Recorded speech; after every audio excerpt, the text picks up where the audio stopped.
Hello everyone and welcome to the Stellaris 3.0 Dick update. A lot of changes have been made in this update, and while it's not out yet, I thought I'd just give my thoughts to some of the balances and some of the things I think you need to look out for when playing the new DLC, which I am super excited for. So, if you're one of the people playing with me on Friday, stop watching this video right now. I'm about to explain my whole strategy looking at the patch notes. But for everyone else, there will be a stream happening at about, Friday, 10 a.m. onwards, when we're going to be playing this game and we're going to be having a look at it and we're going to see what changes have been made, and we're just going to dick each other over with the espionage system, which I think is kind of the whole point. Move over, Philip K. Dick. We don't want you here. So, everyone already knows all the free features coming out. I'm just going to simply go to the patch notes, and I'm just going to quickly cover over the new things that the expansion is going to introduce. Possibly most notably, at least to me, is the espionage system and how spies and how you can, do little plots in the background. I think that's going to be a ton of fun. How you can build up your empires and your envoys. One thing to note about it is that you can only do one action on an empire at a time, so you can only steal technology and then you can do all your other stuff. You can't have multiple things running in the background, which personally for me, a little upset about. They decided to make that change in one of the recent devlogs, but I do get where they're coming from with just streamlining the system. I have no doubt that's going to be made into a mod, however, the original system. Espionage is going to be interesting. It's going to add a whole new layer into just the diplomacy of the game and how you can manage things through. You're going to have an incentive to work with people on more friendly terms, so you can have those multiple operations running on one target empire at the same time. Considering your whole empire is only able to do one, if you can coordinate with a bunch of people, that will be really good. And so I think this is kind of an indirect buff to almost puppeting and those codependent puppet relationships where it's like, we're your vassal or we're your puppet, but we're okay with it. I reckon that's going to have a little bit of a buff to this. But it's going to be interesting to see how the whole spy system works. One thing that I was joking about with my friends the other day was how you can actually get favors on characters. You can, I can't remember what they called it, but basically you can fabricate favors on certain empires, and that's going to be very interesting because I reckon there's going to be a whole lot playing in, so again, that diplomacy side of things, of we can force you to do things that you don't want to do. And I really think the espionage system is going to take this game to a whole new level.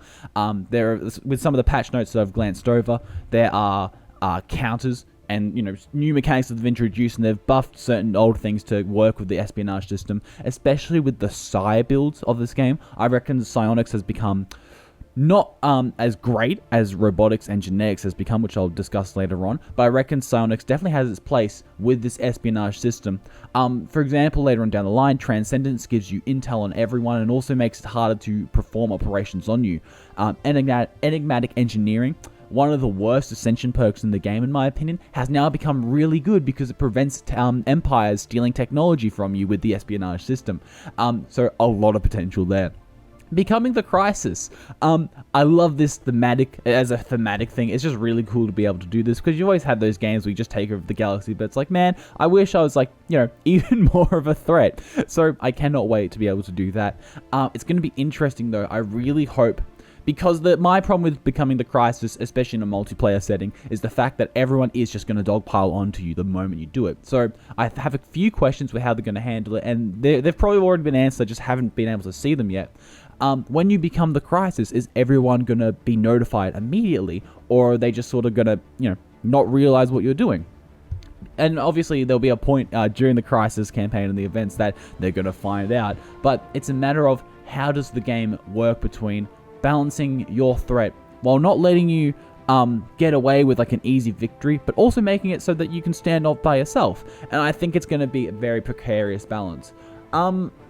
Yeah, and that's just, we're going to have to see with that one. The Galactic Custodian Emperor, it's just great. Again, thematically, it's incredible. And the fact that you can, unlimited power, rule the Senate forever with no term limit is fantastic. A multiplayer setting, I can definitely see the Galactic Custodian coming into a lot of effect, especially with that Crisis coming in. Again, this whole patch, even though it's talking about espionage and destroying the galaxy, the biggest thing to come out of it is diplomacy, and it's going to be those diplomatic players with this new version of the game that are going to find the most success. And I really think if you're, especially in a multiplayer game, where it's not about exploiting envoys or favors or anything, it's about your relationships with people and knowing what they're like, that's going to be a major thing that plays into this. And, and me and my multiplayer games, being known as the guy who, you know, can play Grand Admiral Stellaris and can win the games pretty easily, I'm going to be kind of screwed over, because everyone knows that if they don't take me down immediately, with all these new systems, you know, it's going to be bad. So the rest of this is going to be me discussing how I'm planning on subverting all this diplomatic power that they've gained. Yeah, it's going to be interesting. We don't care about the achievements in the Imperial ship set. I'm sure they're going to look good. I'm sure the music's going to be fantastic. But let's have a look at the free features that are introduced. Not even download the expansion, just getting the new update of the game, which is free for everyone. Intel and First Contact rework. Oh, this is going to be incredible. I think I do have a little bit of a problem with them focusing on the early game a lot like this, but they have sort of balanced it out in this patch with like the mid-late game, with the becoming the crisis and everything. The intelligence and First Contact completely redone. It's weird. This is almost an indirect buff to the civics and the perks that gives you envoys. You have to send envoys as a diplomat to initiate First Contact, and you gain like knowledge of that empire. So slowly but surely you'll be seeing what that empire is like, their maps, their borders, and everything like that. And envoys in this patch, again, because it's very much diplomatic, they have a lot more utility now. Not only do you need envoys if you want to play peacefully and you want to play in the galactic community and stuff like that, you need envoys if you want to build up spy networks and do that side of things, which is really cool. And so envoys are going to be a lot more useful in this patch. And I really, really hope that with these envoys, that they introduce them as leaders, but also introduce them as perks and like people that can gain levels. I don't think they've touched on that in this patch note here, but I really hope that's the case, because it'll just bring a whole new layer of strategy and something to think about with the game. The economic and population rework. So this is where most of my strategy in my multiplayer games coming in, because they've changed some things about how the planets work and how the population grows and all of that, which definitely balance out a few things, and it's going to be very interesting to see how they play. But I also think there's several opportunities for them to exploit.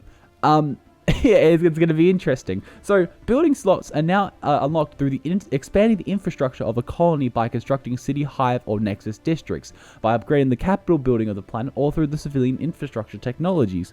That is incredible. So no longer are you waiting for every 5 population to build a new building. As long as you have the minerals, you can build city districts or hive or nexus districts, whatever, and get more building slots. And that by itself is going to introduce a whole new level of micromanagement. Do I want to sacrifice a generator district or a mining district or a food district to order to build another building? And it's going to be a matter of what's the best efficiency for your planet. And naturally, if you're speccing them down a certain line, you'd be thinking, okay, I want this planet to be a research planet. I'm just going to build city districts, and I'm going to build a ton of buildings. And it's like, that's very easy. But especially on your capital planet, when you're starting out, how do you balance all those? Oh, I've scrolled all the way down.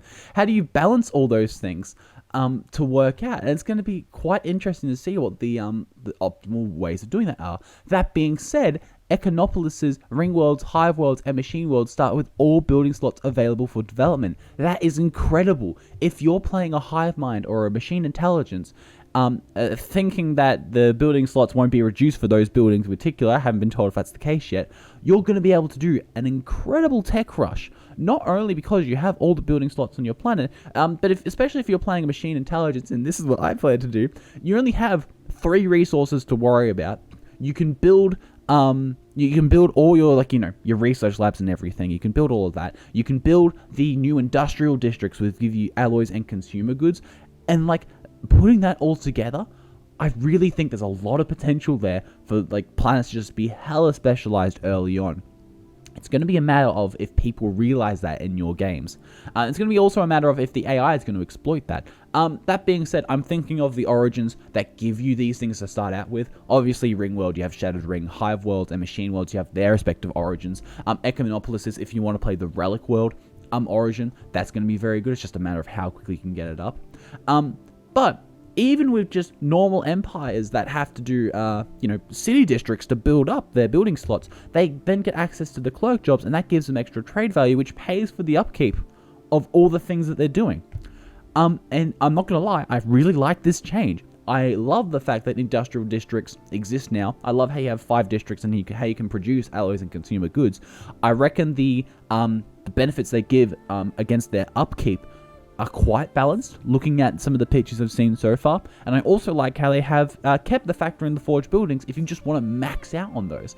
So it's not going to destroy some of the synergies that you see, like the Doomsday Machine Intelligence synergy, how you get crazy alloy production. This hasn't made that redundant, which is very good foresight on the developer's part. And again, you also have the Forge World, Foundry World designations. That's not too important in my opinion. But this economic rework, while it's not going to change most things, it has made one big change, and I think that's for the best. It's going to take a little bit of getting used to having to build the city districts aside from your resource ones. But for those specialist planets, it's going to be very powerful. Pop growth and assembly. Okay. Genetics has been buffed just across the board with this. The reason that robotics was so powerful in my opinion is they had 2 things. They had the 100% habitability on anything. This is late game robotics, sorry. 100% habitability on anything, and you could produce them, which was incredibly good. Mind you, later on when you got to that last Ascension perk, you didn't get any biological pop growth unless you messed around a bit. But that assembly thing, if you stacked on with Fnatic materials and the robot upgrades and the faster production time, just got insane, and you could just speed off. But they've basically done the same thing with biological pop growth now. So 2 things that we have to look at. First of all is the introduction of this new S-curve. So while there has been a biological production buff, it's also been slightly capped and slightly nerfed. The way it works is that growth on a planet follows an S-curve, and so it starts out pretty slow, and as it reaches that a kind of midpoint of the theoretical carrying capacity of the planet, it will start to speed up very fast. And once it passes that, it'll start to slow down and level out again, which is going to be very interesting. It just gives that mid-game a bit more flavor and a bit more micromanaging you have to worry about.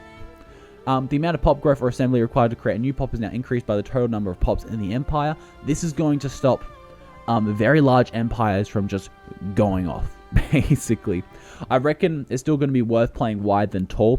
This hasn't capped the wide play style too much, but it's going to stop those runaway leaders particularly.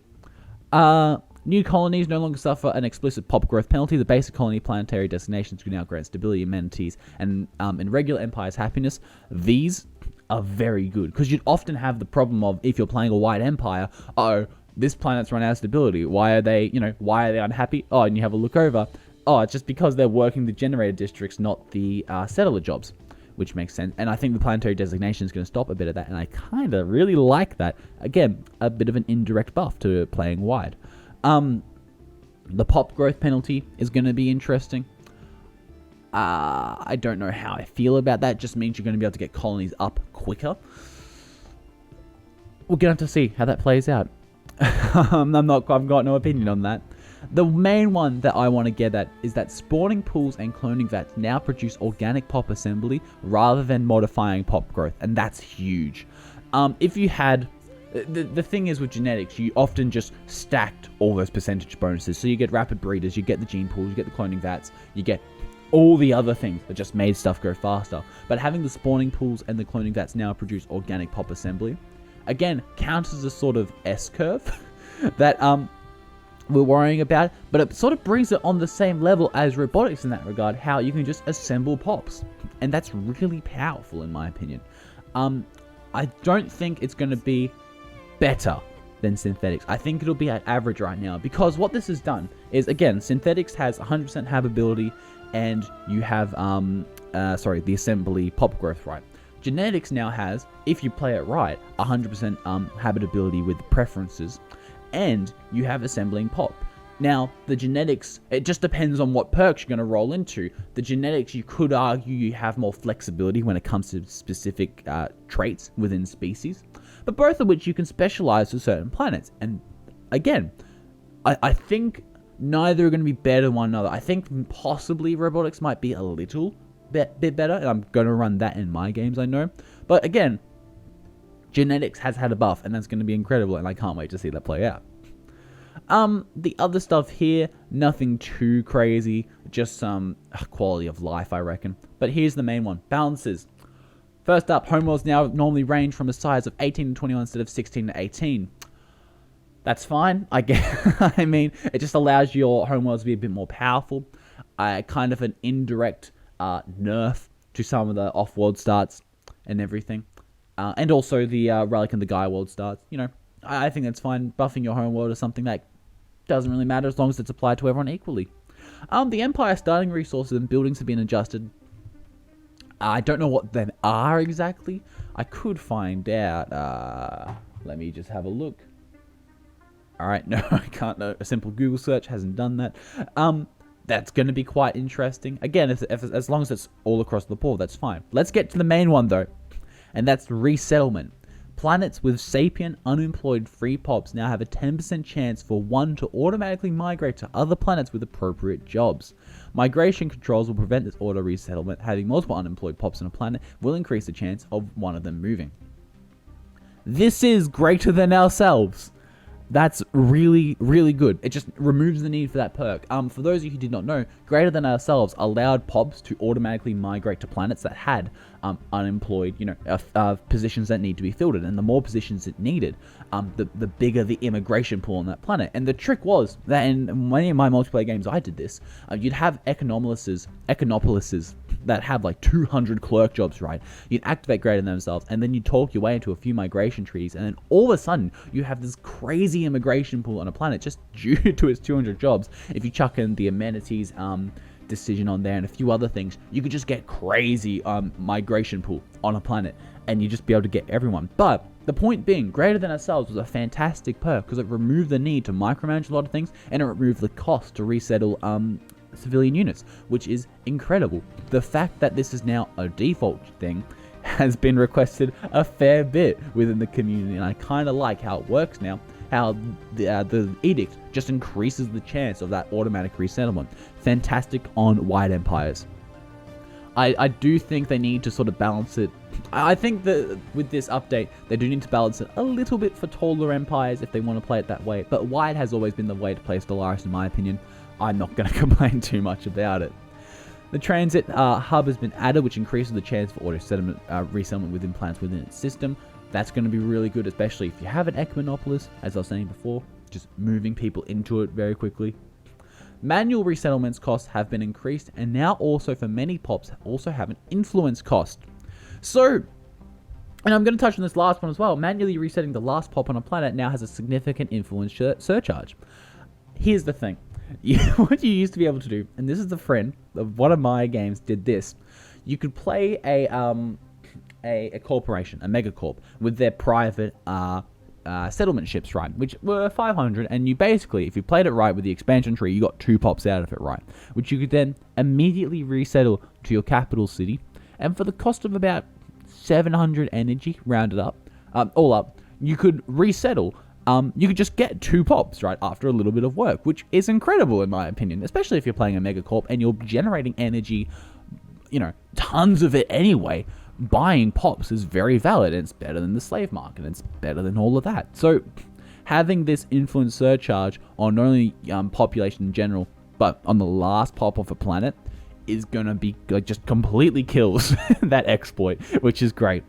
Although, here's the thing. The main reason you used to resettle civilians to certain planets was to make sure you can reach those 5 population milestones to get those building slots. And now that you don't have to do that to get building slots, is there going to be a lot of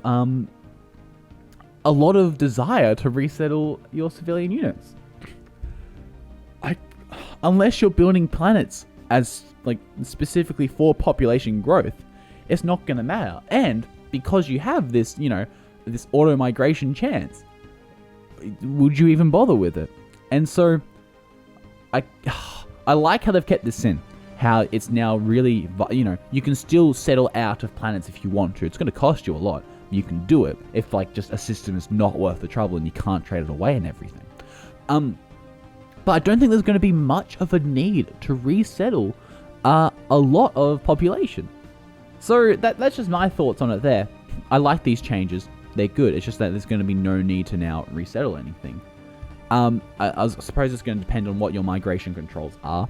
If you do have no auto resettlement, then obviously you're going to be making use of this every once in a while. But yeah, I don't see this taking too much use in everyone's games now. Unemployment pop details. Pop demotion time has been halved. Yeah, that's fine. You shouldn't, if you're playing optimally, you shouldn't even be in this situation at all unless you're like changing buildings up. Unemployed pops now provide greater immigration push. Again, that's just, to leave planets in that auto resettlement stuff. And then the kinship tradition in the Harmony tree now reduces demotion time by 25% instead of 50. Empires with shared burdens receive 20% leader upkeep reduction event from synchronicity instead. Those are all fine. Again, if you're playing optimally, you shouldn't have to worry about them pretty much at all. It's just a really good buff for those who aren't playing optimally. And I think that could use a little bit of a change. I don't mind those. Oh boy. Ready for this one. This is the one that everyone in any multiplayer, just anyone who plays this game has been waiting for. Ring World and Shattered World balance changes. Ring World segments now provide only half as many jobs as they used to, and the size of Ring Worlds has been increased by 10. Bit of a nerf, bit of a buff. That's okay. Not the overall it's a buff because they used to have, I think, a size of 4. Now they're a size of 10. You have half the jobs they used to. You do get more jobs. Not the important bit of this change though. Commercial Ring World segments now have more clerk jobs, but no artisan jobs. That's fine. The Shattered Ring origin now conveys Ring World habitability preference and begin with more blockers on their home world. Shattered Ring blockers now also provide -1 max districts. This makes it kind of balanced. The thing is with Shattered Ring before this update is that you didn't get that preference change. You were, able to settle planets specific to your preference. It's just that you started out on a ring world, and starting out on a ring world is way too good for there to be no downside to it. Straight up to the point where most multiplayer games just banned that. Like I know with my people, we banned ring world, we banned void dwellers just because it was way too good. For the fact that you get so much for almost no penalty, especially with that one. That's just no penalty at all. So the Ring World habitability preference is a big plus in my book, and I don't care that they've had to buff Ring Worlds to counter that.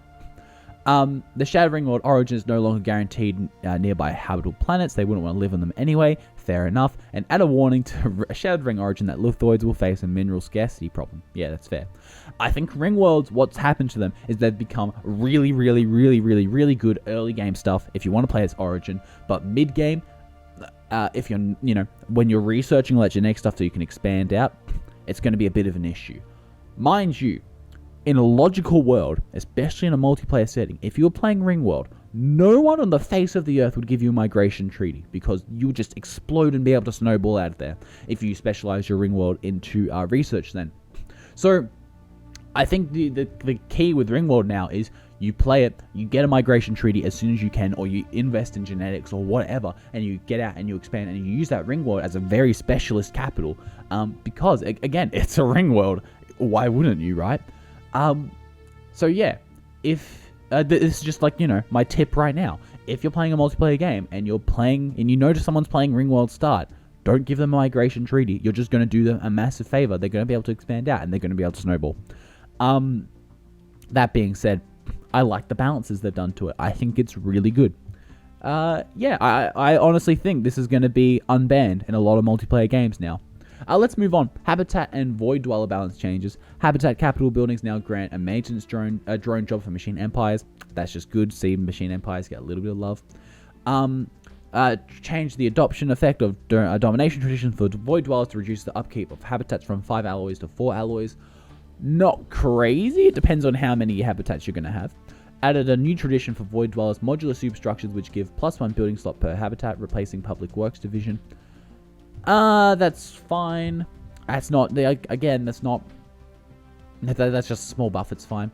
To be completely honest, I don't think the patch notes here have addressed the main issue that people had with Void Dwellers, and that's the fact that you got 3 times the population growth. Just because you had 3 basically planets being able to grow population, where everyone else in the game starts out with 1 planet, which they grow population, that one place.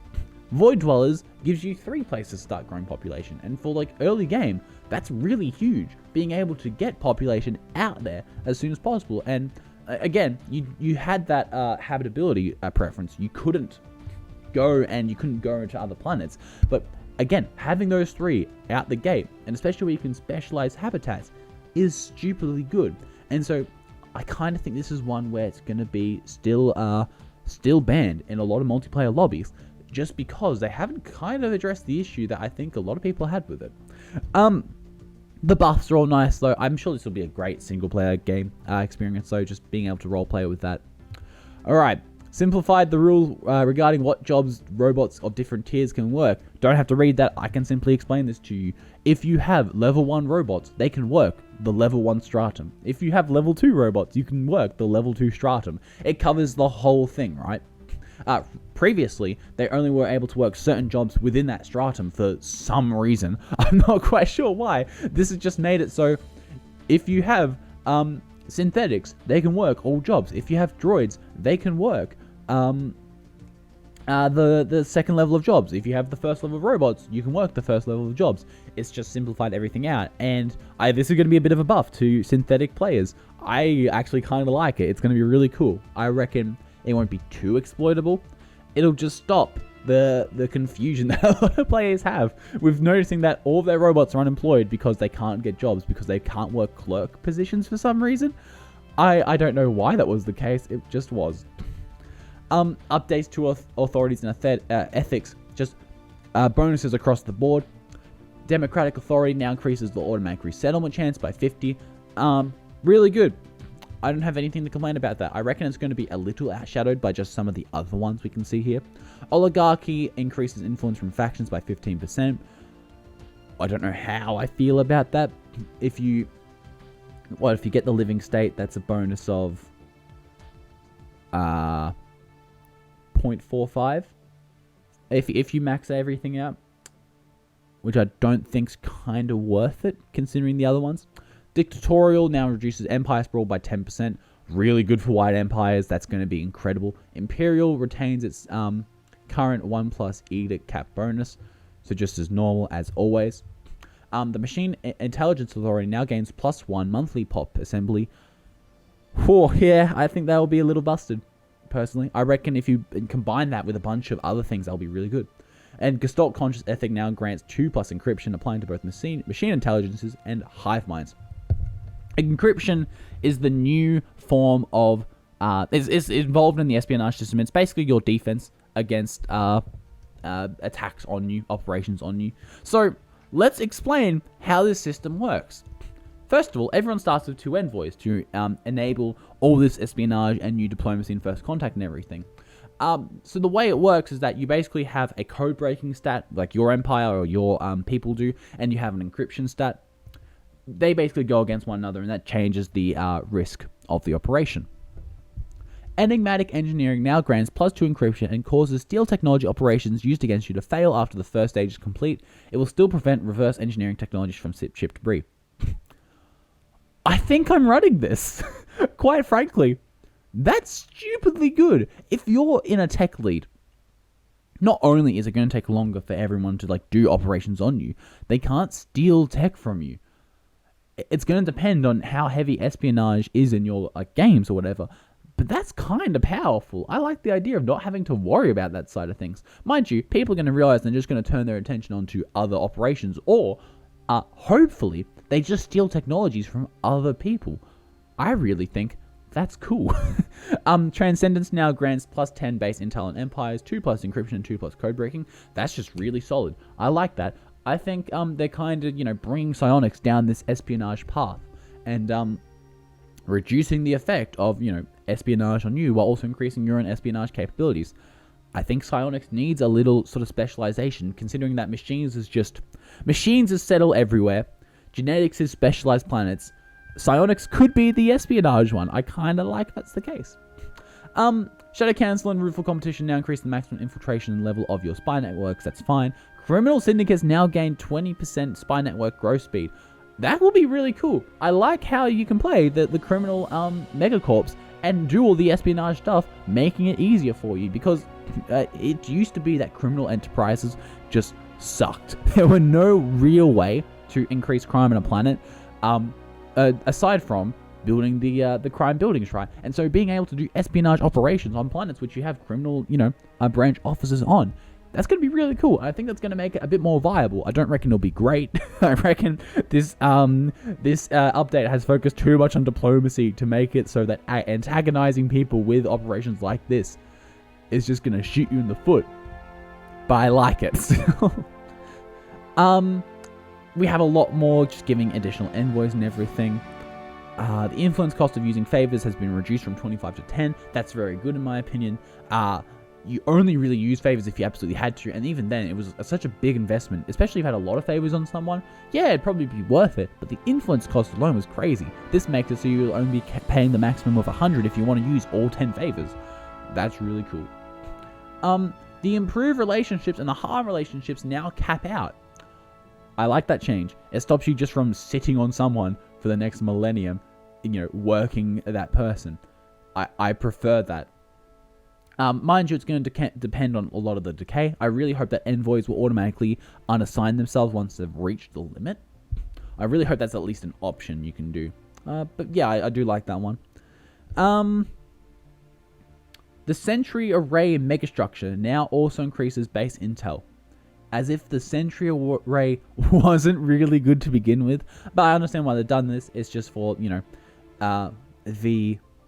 the sort of thematics of espionage and everything. I like that. Sentry Array is, I don't know whether it's overpowered or underrated, because I really think it's good, especially in multiplayer games where you can just see what everyone's doing. That's like incredibly good. Do a lot of people agree with me on that? I kind of think that it goes under the radar a bit, which is ironic, but still. Yeah, that's there. Economic balances, societal techs that get large bonuses to production, that's fine. A lot of the same, just changing around a few things that kind of, work out. I think the big ones, that one's going to be massive. Technologies that boost based resource gathering and research now become significantly stronger as they advance in tier. My only problem with mining stations, while they were the best source of just passive income for resources and everything, they were outshined later on, just because those techs basically hardly did anything in the long term of things. And the fact they're going to be increasing as they research, it's going to keep them up to date even in the end game, where possibly you're going to be fighting over Tiana Vec even more. The energy output of technicians and tech drones have been significantly increased. Thank goodness. I'm not going to be running my economy into the ground each game now. I don't think this needed to be done personally. I'm not going to complain because, my my empire always ends up like Greece in every single game I play. I don't think that this needed to be done, but I like how they've still done it. It's going to cause you to not have to worry about the technicians too much. And if you still want to use those pops for other jobs, you're going to have to worry about energy a little bit. But I kind of like that. The trade value generated by pops with decent or better living standards has been increased by 25 to 33%. Really good for megacorps. I think megacorps are going to have a ton of fun just playing around the economics and the espionage and everything like that in this new update. The Food Processing Center, Mineral Purification Hubs, and Energy Nexus buildings now also increase the number of jobs added by districts they affect. Whoa! That's really good. So, Food Processing Centers, Mineral Purification Hub, Energy Nexus will be really good on specialist planets where you just want something of one resource, right? They increased, I think they gave jobs, but they also increased just the total output of those jobs, not by a large amount, but actually increasing the number of jobs added by those districts, even if it's by +1. And mind you, these are unique buildings, so you only get to build one of them in each planet. But even if it's just by +1, that's really good. That's a lot of free jobs on those planets now. And with all the auto resettlement stuff happening, hopefully they'll come over and you'll be able to build planets that are just really good. I think the Energy Nexus won't see too much love. I reckon the Mineral Purification Hub is going to see a lot of attention though with that update. I know it's something that I'm going to be looking at right now. Reduce the special resource upkeep of Economus' archaeologies to 1 unit per month from 2. Oh. Okay. I'm of the opinion that I can't even pronounce them properly. Econopolises are overpowered, in my opinion. I think the amount of jobs you get out of some of those districts are really good. And in most games, I run them because they're very easy to manage. You can rush them if you know what you're doing.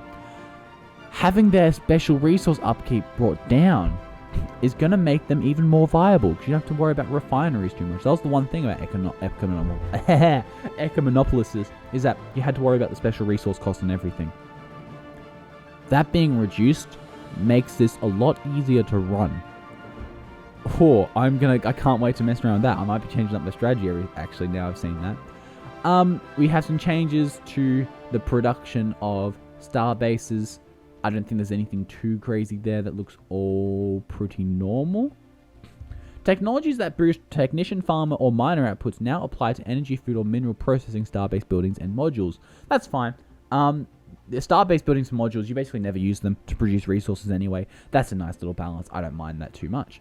Insider trading tradition now gives Megacorps +5 branch office value instead of the +1 branch office building on their own plans, which was useless to them. Yeah, okay, fair enough. I'm okay with that. It is now possible for the endgame crisis to happen within the first 50 years of the endgame in circumstances. I like that. That's very good. Nothing too crazy to go over there. Buffed member perks for Galactic Union level 3 and 5. +2 Unity and +5 cap growth, trust growth, and then +2 Unity +5 trust cap growth per envoy. What do I feel about that? Look, Galactic Union is the worst, in my opinion. It's the worst federation. It's really good if you have a multicultural mega alliance happening. Most games you don't, however. It's very hard to get a lot of people into one federation, especially with all like the little squabbles and inner politics going on. And so, if you're going to do federations, you normally do them for specific reasons, and the main reason generally isn't defense. In my experience, at the very least, generally you do them for science, you do them for economies. You do them for, well, if you're being forced into a hegemony, that just happens. But Galactic Union's always been the worst just because the bonuses, there's not too much incentive in there. That will increase the incentive a little bit for people to run Galactic Union, but I still don't think it's going to be appearing too much. Especially with the fact that federations will be dissolved when you get the Galactic Imperium, I believe. I'm not quite sure. Anyway, I do like the buffs. I do think Galactic Union needs a bigger buff, though. I think this is just a lot of miscellaneous stuff now. So, Gestalt capital buildings now produce more amenities, or like drone jobs. That's really cool. Increased base colonization growth to 3. That's the population thing we were talking about before. That's wonderful. Bureaucrat upkeep raised to 2 consumer goods. Coordinator upkeep raised to 6 energy. That's very worrying. White empires, I like that nerf. I reckon there's going to be a little bit of worry when it comes to that sort of stuff now. It's going to drain your economy very quickly, actually. Medical workers now increased planet habitability by 1% each. I mean, sure. I don't think that's too powerful, but it's still nice. Greatly increased the amount of research points you are rewarded in events. Yeah, that's really cool. I'm liking that. Hang on, let's have a look at this one here. The Science Federation election challenges now take each participating country's level of scientific progress into account to a far greater degree than previously. Yeah, so the way it worked before is that it took the tech points, your tech score, I think, and it weighted that. And it also took a bunch of other things. I think it took your scientist level as well. I think that was the main one it took, but I like how it's actually taking your entire progress into a far greater account, because ideally, whoever's leading the Science Federation should be the tech head, basically. So I like that that's the case. And it also makes it so that if you run away with the science, you can steal the Federation presidency very easily, which I really love. Buffed enclave stations, they can only be wiped out by passing amoebas. I didn't know that was a thing. That's great. Base speed of purge is now set on the purge type on the speed right, so it's fine. It's now possible for pop growth, assembly, and purge to overflow, adding or removing multiple pops per month. I like that. It used to be hella inefficient if that wasn't the case. That didn't pop up too much, but it's still nice that that's been changed. Change timing for caravans, that's fine. Outposts and other star bases now grant 1 sensor range. Occupying star bases during a war will therefore allow you to attack adjacent systems if you have visibility into them. You may need a science vessel to escort military ships into the nebula the first time. Yeah, I like that's very quality of life, especially with warfare. Don't have to worry about that anymore, basically. The hyperlane detection range of sensors and science ships has been reduced. The map to start edicts now induces a hyperlane detection by 1. I'm okay with this balance. I always thought that science ships had too much of a range, just because you could see where you're going. You can find choke notes really easily. I like how that requires a little bit of work now, but I also like how Map the Stars gets a little bit of a buff. Subjects of the Khan or Fallen Empires no longer gain their vast knowledge of geography. They did? What? Okay. Yeah, no, fair enough. I never knew that was the case, because I've never been subject to the Khan or Fallen Empire. That is fair enough, absolutely. Clone vats now cost 500 minerals and food to build and have minor energy but significant food upkeep. Yeah, I think that's a nice balance to how they're going to be acting from now on. I like how they're more expensive. I like how to actually, the food upkeep still has a use. That's wonderful. Necrophages now have an assembly speed penalty, so you can't just build them out of spare body parts, as cool as that is. Lithoids now have a negative 25% organic pop assembly. The cloning vat and spawning tools lose efficiency, turning food into rock. Okay. Planets that have been reduced to 0 districts by terravolts will now shatter, with drones automatically resettled to their homeworld. The corporate embassy now requires a major capital building instead of 50 pops on a planet and gives 5 economic diplomatic weight instead of 10. A little bit of a nerf there, but that's fine. The disinformation center now requires a major capital building instead of 50 pops on a planet, reduces ethics attraction by 25 instead of 50%, and increases the maximum infiltration level your spy networks can reach, rather than providing an economic diplomatic weight bonus. That's pretty cool. Anything espionage, like, I'm gonna be all for. The rest of these are pretty normal. Oh, the planetary unification homeworld modifier from prosperous unification origin now expires after 10 years. Yeah, that makes sense. I always wondered why it kept on going after that. Yeah, that's absolutely fine. Automation. I think this is going to be the last one I cover, just because the rest of it is just modding and like how the AI works and stuff. Significant updates have been made to planetary and sector automation. I don't know if it's going to run you into the ground or not still. Ideally, it doesn't. I mean, let's find out what happens in the future. I like this update. I like how it's going to prioritize districts and buildings and upgrades rather than vice versa, because vice versa often got you into massive debt. I love I love this line here. Sector AI now knows how Empire Sprawl actually works, because it didn't beforehand, which explains a lot in terms of where all my money has gone. Overall, great update. I don't think there's not too much down here. Yeah, I like the changes they made. I like the balances. I like how they've brought genetics up to level with synthetics. I like how psionics is sort of building this way into an espionage playstyle. I like how they've nerfed Ringworld, and that's the main takeaway of this, in my opinion. The fact that you can play Ringworld if you want to now, because a lot of multiplayer lobbies are going to be fine with it. Yeah, it's going to be interesting to see how this all plays out and the metas that adapt because of all this. Again, this is going to be a very diplomatic game now. I'm really excited for that.